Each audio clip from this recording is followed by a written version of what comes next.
What would be the solution to this war in Ukraine? Do you see peace talks or uh, the complete defeat of Ukraine?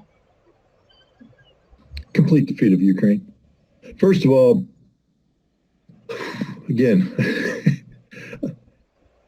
my whole thing is being honest, so I'm going to be honest. Ukraine doesn't have a right to exist anymore as a nation state. It's lost that right. It forfeited it. I'm sorry. It was always a fake state. I'm very sympathetic to the arguments made by the Russians in the lead up to the special military operation that talked about Ukraine being an artificial construct. I'm sympathetic to, the role played by Lenin in artificially promoting the concept of nations where no nations existed. That was part of the communist policy of nation building to create the Soviet Union. I'm sympathetic to the argument made about, Khrushchev attaching, Crimea in an artificial manner. The post-war, decisions made by Stalin to attach this, to attach that. It's a Frankenstein nation. And like the monster Frankenstein, it may look like a human, but it ain't human. And at the end of the day, it's got to be destroyed. Ukraine is a fundamentally poisoned country. What makes it more poison than anything else is Western Ukraine. These people are incompatible with the Russian nation. They don't belong as part of the Russian nation. But here's the problem. They're poisoned. Literally, these are people who have been poisoned for decades by the ideology of Stepan Bandera. They could have been saved had there been complete denazification in the post-war environment. But Khrushchev brought an end to that. Again, the West doesn't understand what happened between 1945 and 1954, when the CIA continued to fund money using German Gehlen organization, which had close links to these Banderas because of their complicity with the Germans during the slaughter of Jews, the slaughter of Poles, the slaughter of Russians. And they continued to receive money and training from the CIA, from the British, from the Germans to continue a struggle that from 1944 to 1945 cost hundreds of thousands of lives. Hundreds of thousands of people were killed in a war that never ended until 1954, when the survivors either fled or taken prisoner and sent to the Gulag. In the Gulag, they should have been denazified or died. I'm sorry. If you're a Nazi, there ain't no sympathy here. The best thing to happen for a Nazi is for you to decide to put a bullet in your head and end your life. If you don't want to, I'll be glad to put a bullet in your head. But if we decide that you want to live, then you're going to rot in a prison until we can re-educate you. And I don't know if that's possible with true believers. But they sent these people off. Two things. One, the people that fled were given safe haven in Canada, in the United States, in Great Britain, in Australia. Safe haven, where they built camps and they started to poison the minds of the next generation of Western Ukrainians, the Banderists. They exist here. Right here in New York. They call themselves Banderists. They're proud of it. They parade with this damn photograph. They light torches. They wear the Nazi uniform. And we say it's wonderful because we call them Ukrainian. They're not Ukrainians. They're Nazis. End of story. Done. But they live now. They thrive. And they send all this money back. And they create this ideological base. You see, Western Ukrainian national identity doesn't exist on the Russian national thing. It exists in diaspora. And the diaspora feeds this poison. But again, they were stripped. They either fled, they went to prison. What's left? A vacuum. But then Khrushchev in 1956, only 3 years after these bastards were sent to prison for 25 years, they should have rotted and died in the Gulag. But no, Khrushchev opens the doors, calls them political prisoners, frees them, and they come back and they insinuate themselves over the course of the next decades into Ukrainian society, Ukrainian government, with the backing of the CIA. The CIA funded the Banderas operating in Ukraine from 1954, when they stopped the military operations, up until 1990. And even after that, the CIA maintained their links so that in 2014, this was a CIA orchestrated, controlled coup done. These people exist. They can't exist. I'm sorry. So Russia needs to win this war. Look, when you have a disease, and Western Ukraine is a disease. It's a diseased part of Europe, an absolute diseased part of Europe. What do you do about it? Pretend it doesn't exist? No, it exists. It has to be excised. You have to cure the disease. How do we do that? The first thing is get rid of the host. Ukraine can't exist when this is done. I'm on Team Medvedev right now. That's a saying. There's an old movie about vampires here in the United States. You're either Team Vampire, you're Team Werewolf. So I'm Team Werewolf here, Medvedev. And he straight up said, can't exist anymore. I didn't used to believe in that. I didn't want to believe in that. It sort of went against my grain. But when I take a look at how far down the path NATO has taken Ukraine, because this is the fault of NATO. NATO made this decision. The United States made this decision, but we have taken it so far. How do you come back? How do you come back? If somebody could show me a path back to get to where I could say that the concept of a independent, sovereign, viable Ukraine is a reality without guaranteeing that this war is going to be fought again. Because that's the key aspect of it. This war, from the Russian perspective, can never be fought again. But if you allow this rotten body called Ukraine to exist without curing the disease, then the war will happen again. It will never end. Just like it never ended when the CIA breathed life into the Banderas in the post-World War II environment and kept them alive in diaspora, funding them, insinuating them in the government, controlling them. So it has to end. It has to end. And it ends by the death of Ukraine. And Zelensky knows this. That's why he refuses to negotiate a surrender. Zelensky's bought into Team America. And he's going to receive this aid up until the very end. And then he's going to flee. That's what he thinks is going to happen. He's the most corrupt man and one of the most corrupt men in the world. In addition to the 300 plus million that he stole from Ukraine prior to the war, according to Seymour Hersh, he's come up with a scheme to take another 400 million. That's just Zelensky alone by himself. So I'm sure he has properties. People talk about properties in Miami and elsewhere that he'll flee to if he's given the chance. And that's okay. He can go rot in exile. But the future of Ukraine will not be Volodymyr Zelensky. His government will be erased, annihilated. People who support it will have to be re-educated or killed or sent into diaspora. But whatever comes out of this war, this is just a harsh, realistic appraisal. Whatever happens at the end of this war, the poison that is modern Ukraine cannot be allowed to exist, or else this war will just continue. And I think, again, unfortunately, and I say unfortunately because I'm somebody who is prone to extreme conclusions. They're rational, but they're extreme. I'm not a middle ground kind of person, but I like middle ground people. I really do, because it's sort of the middle ground is how you get out of conflict.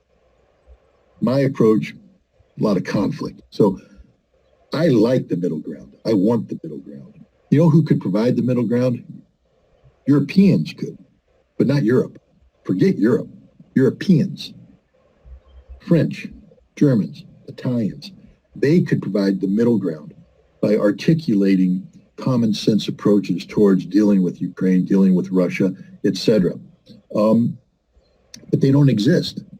They have forfeited the policy formulation to the United States. And the United States is all about the destruction of Russia. And the United States has never been about the preservation of a truly sovereign Ukraine. Ukraine was always a tool, never a nation. Ukraine was always a weapon, never a people. And so we've allowed, in order to weaponize this tool, the United States has allowed the people and the nation of Ukraine to be destroyed. And they are fundamentally destroyed today. We've taken a Frankenstein that could have been turned into a human maybe, and we've just turned it into a monster. And that monster must die. And I think the Russians are getting there. I mean, look, the Russian people, they didn't want this war. I think everybody should understand, even when Putin started the special military operation, it wasn't fully understood. A lot of Russians listened to his speech, in which he explained it, and went, I don't want this, boss. We don't want this. I think you could have easily said that 60-70% of the Russians were not on board with a special military operation when it first happened. That doesn't mean they were anti-Putin, but it means they were uncomfortable about this war. It just wasn't their thrill factor. They didn't want to do this. It just wasn't there. But if you've taken a look what's happened in Russia, they have gradually come to a realization that Ukraine is just a poison state. It is a poison state. They can't be part of the Russian nation as it's currently configured. And yet it is part of the Russian nation. Therefore, you must cleanse the poison, free the disease. They've also come to recognize, as Vladimir Putin did early on, that this isn't about Russia versus Ukraine. This is about Russia versus the West, versus NATO, versus the United States. This is an existential struggle for Russian national survival. And so when you have that realization, when you're suddenly confronted with the fact that this war was designed to kill you, that's a harsh reality. It went from being, man, why are we doing this? What are we doing this? To, holy cow, these guys are trying to kill us. Therefore, we have to destroy them. We have to defeat them. So there's a growing recognition in Russia that Ukraine can no longer exist. Europe is going to reach that conclusion, because I think Europe is recognizing that the United States has created poison. And for Europe to allow this poison to leak into every aspect of it, to poison their politics, their economy, everything, create the potential perpetual conflict, which is all Ukraine is. Think about it. If you want to have a Ukraine continued in the vision of Volodymyr Zelensky, you're talking about perpetual war, a never-ending war. There will never be peace. Ever be peace. Perpetual conflict. Does Europe want perpetual war? The answer is no. And so eventually Europe is going to say, goodbye, Ukraine. It was nice knowing you, but we're not gonna sit back and save you. There's nothing to save here. You're poison, you're cancer, you must be excised, etc. Which leaves the United States. And the United States has shown throughout history, again, when we say we support somebody, we don't. It's just a statement of fact. We're not your friends. We don't like you. We don't want to like you. We only want to use you. We want to use you to promote what's good for America. You are a tool that we choose to weaponize. But what happens when you lose a battle? You drop the tool and you leave. And that's what we did in South Vietnam. That's what we did in Afghanistan. That's what we're doing in the Middle East. And that's what we're going to do in Ukraine. We don't care about the Ukrainian people. That's the greatest tragedy here, because the Ukrainian people actually think America's there to help them. But there's going to be the realization, the same ugly realization that's met by everybody we abandoned in history, that we are not there for you. We don't care about you. Yes, we'll have some token money put aside so we could bring in some refugees. We did that with the South Vietnamese. We did that with the Afghans. And we'll do it with the Ukrainians. We'll bring some Ukrainians in. It'll be easier to absorb them because they're white. We like white people here in America. Those South Vietnamese, that was tough, but we had a relation. We did it. There's a lot of Japanese in the East Coast, so we could just absorb it because one Asian looks like another. The Afghans, they're a little brown, but we'll do okay. We'll take some of them, but not too many. Not too many because they're Muslim. We don't want too many Muslims. But Ukrainians, they're white, they're Christian. Yeah, we'll take some Ukrainians. That's it. And I'm being sort of farcical here, but it's the truth. America is a deeply racist nation. A deeply racist nation. If you don't believe that our foreign policy is driven by racism, you know nothing about our foreign policy. But we don't care about Ukraine. We don't even know. All the Ukrainians are running around with their, we're Ukrainian, they're this, we're that. Americans don't care. We put the flag out there, that's it. Beyond the flag, we don't know anything about you, and we don't want to know anything about you. All we want you to do is die in our cause. That's it. And how could it be anything else? Understand that the American people continue to support a conflict that's taken hundreds of thousands of Ukrainian lives. And we're not crying. We're not weeping. We're not sickened. You know who is sickened by this? The Russian people. They care more about the Ukrainians than we do. This is destroying them. This hurts them. This is painful. There's no joy in Russia for winning this war. There's nausea. There's a sickness. There's regret. But there's no joy. Again, here in America, we have Congress passing a resolution, a victory in Ukraine resolution. It's a suicide pact. It says that we must pass a law that says it's the policy of the United States for Ukraine to take back Crimea and the Donbass and Zaporizhia and Zaporozhye without understanding, as Dmitry Medvedev just reminded everybody. I hope everybody watched that speech that he gave the other day, where he said, you know, all you guys out there that think that Russia's bluffing. Oh, Russia's threatening nuclear weapons. Russia's this, Russia. He said, we don't bluff. He said, I'm a former president of Russia and know what these weapons are. When the time comes, you must have a steady hand over these weapons, ready to use them. He said, if you don't think we're going to use them, you don't know us. And if you threaten the survival of Russia, we will destroy you. 100% guarantee. And one of the definitions of threatening the survival of Russia is to strip away Russian territory from Mother Russia. Crimea is Russia. Zaporizhia is Russia. Kherson is Russia. Donetsk is Russia. Lugansk is Russia. And any American policy says that they're going to return to Ukraine. Policy says that we want to commit suicide. And that's what Ukraine has become. A suicide pill.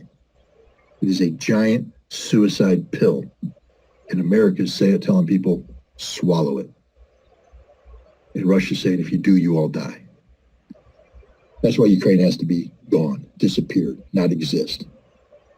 You can call it a republic of Russia, but sovereign Ukraine, especially a sovereign Ukraine attached to the poison of Bandera, can't be allowed to exist because it's only a suicide pill. The solution is Russia has to close the place down. They can do that simply with missiles. They can take out all the power generation. They can take out all the water systems. They can take out all the public transportation, all the railroads, the train stations, the roads. They could drop parachute troops to seal off Western Ukraine from NATO and the U.S. The whole thing would be over with in a week. They go into Kiev, hang Zelensky as a war criminal, put in a government, establish a government, ignore the West, ignore the UN, but get the job done. Nobody can interfere. Nobody can intervene. When a country that has the potential of power uses it, the opposition isn't all that anxious to try to confront them directly with troops. It's just not, and I can see very quickly the Germans would say, oh, what if the Russians hit Berlin? I can see the French say, oh, what if they hit Paris? Well, we can't stop it. We can't do anything about it. So let's not antagonize them. But instead, the Russians just show weakness and more indecision.